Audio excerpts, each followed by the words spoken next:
First reading, Acts chapter 9 verse 1 to 20. Meanwhile, Saul was still breathing threats to slaughter the Lord's disciples.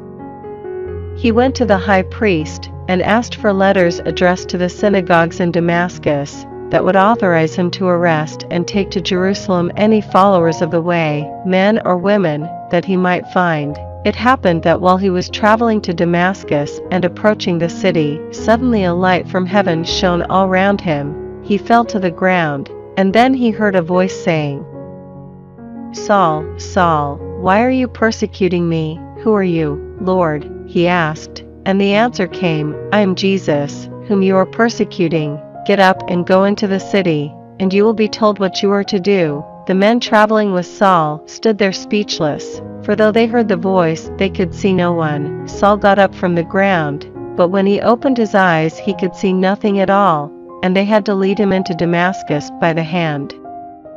For 3 days he was without his sight and took neither food nor drink. There was a disciple in Damascus called Ananias, and he had a vision in which the Lord said to him, "Ananias." When he replied, "Here I am, Lord," the Lord said, "Get up and go to Straight Street and ask at the house of Judas for someone called Saul, who comes from Tarsus.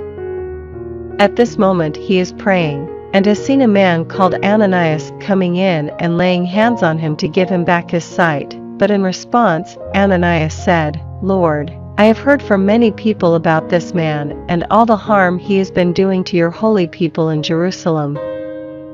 He has come here with a warrant from the chief priests to arrest everybody who invokes your name." The Lord replied, "Go, for this man is my chosen instrument to bring my name before Gentiles and kings and before the people of Israel. I myself will show him how much he must suffer for my name."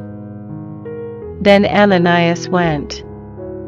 He entered the house, and laid his hands on Saul and said, "Brother Saul, I have been sent by the Lord Jesus, who appeared to you on your way here, so that you may recover your sight and be filled with the Holy Spirit." It was as though scales fell away from his eyes, and immediately he was able to see again.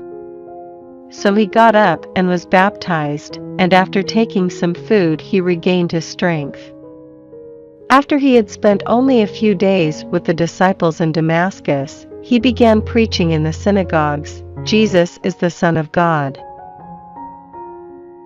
Responsorial Psalm, Psalms chapter 117 verse 1, 2. Alleluia.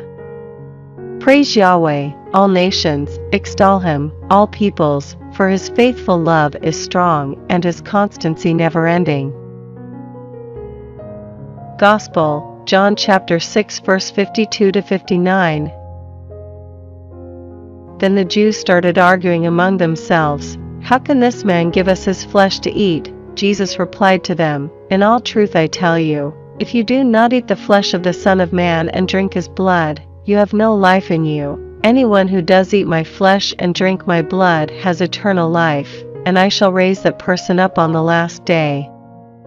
For my flesh is real food and my blood is real drink. Whoever eats my flesh and drinks my blood lives in me, and I live in that person.